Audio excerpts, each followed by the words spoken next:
Doctor,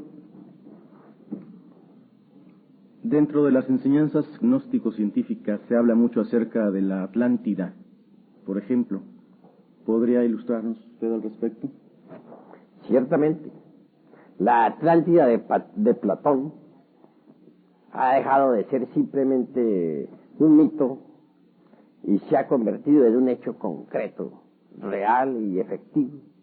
A poco, en España, un grupo de científicos se preparaban para la exploración de la Atlántida. Obviamente ha sido descubierta en el océano que lleva su nombre. Bien saben los expertos en marina que existe una plataforma en el fondo del mar existente entre Europa y América. Incuestionablemente tal plataforma es Atlántida. En algún tiempo estuvo este continente a flor de mar, como se dice, es decir, existió, y en él vivieron muchos millones de seres humanos. Se extendía de sur a norte.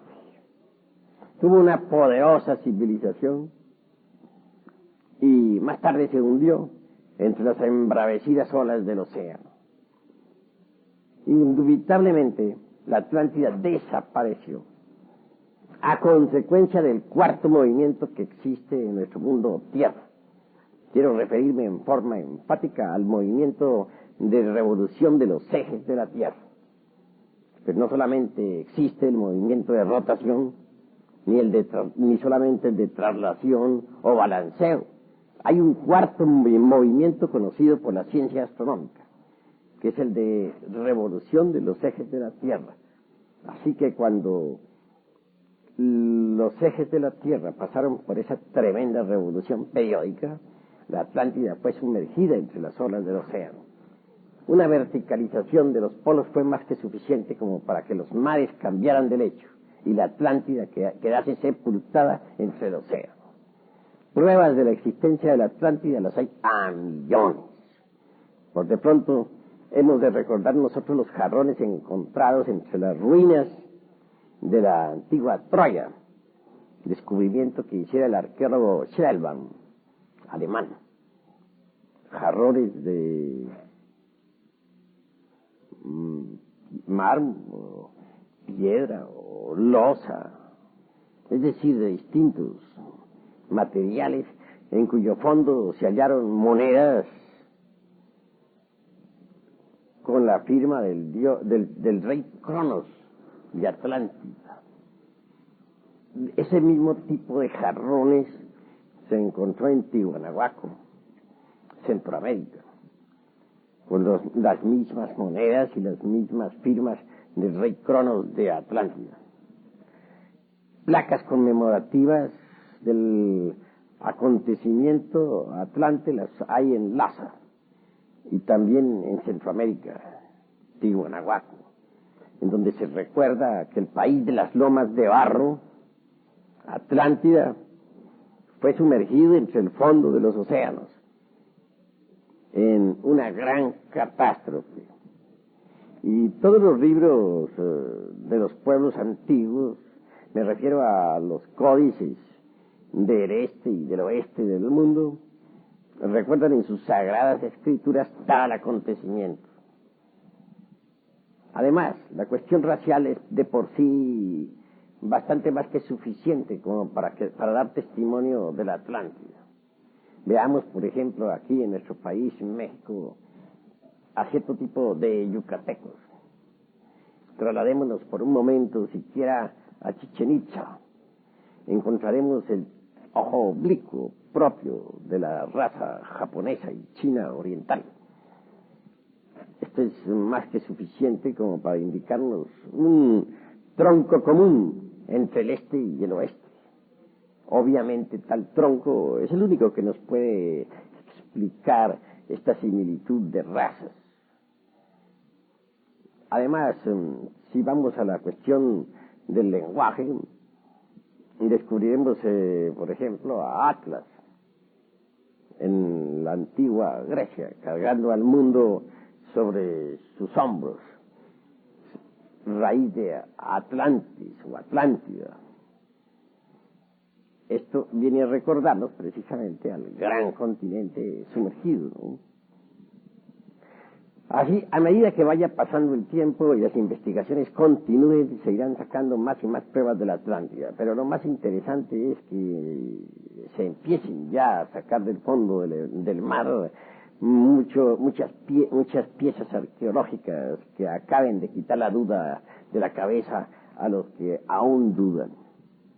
Doctor, aún peor, se ha dicho que los herederos de la cultura de la Atlántida podrían haber sido los egipcios, los mayas, tal vez los incas. ¿Qué concepto nos podría usted verter sobre estos conocimientos? Bueno, herederos de la Atlántida los tenemos tanto en el este como en el oeste del mundo. Y sin ir tan lejos, recordemos nosotros que en el Egipto actualmente hay pirámides mayas. Esto de por sí es demasiado sorprendente. No debemos olvidar también el alfabeto nagamaya en el Tíbet. Ese alfabeto, por ejemplo, maya es similar al naga tibetano. Y hasta existe una frase en el Evangelio bíblico que se le atribuye a Jesús, el gran Kabir. Dícese que en las cumbres del Calvario pronunció la frase, Elí, Elí, lama sabachthani. Los judíos se decían a sí mismos, ¿pero qué quiere decir este? Tal vez está llamando a Elías o a alguno de los profetas. Veamos a ver si Elías viene a auxiliarle. Eso moviendo la cabeza en señal de mofa, claro está que sí. Los judíos realmente no entendieron el significado de esa frase. No era frase hebrea, ni sánscrita, ni tibetana. Cualquier indito de Guatemala lo sabe traducir instantáneamente. Me refiero a los mayas. Quiere decir, según ellos, los mayas de Yucatán y Guatemala, me refugio en la prealba de tu presencia. Así pues que Jesús de Nazaret hablaba maya. Obviamente que el maya viene originalmente de la Atlántida. Antes de que aquel continente tan famoso se sumergiera entre las embravecidas olas del océano que lleva su nombre, la raza maya ya se había establecido en el oriente y en el occidente del mundo. Ella colonizó el Tíbet y también el Egipto. Y testimonios los tenemos en el alfabeto nagamaya del Tíbet y también en las pirámides egipcias. Así pues que tanto el este como el oeste del mundo heredaron de la Atlántida prodigiosos conocimientos. Doctor, ¿a qué se debe que haya tanta similitud en todas las culturas universales que conocemos, en que todas hayan edificado pirámides? Precisamente, esto se debe al tronco común atlántico.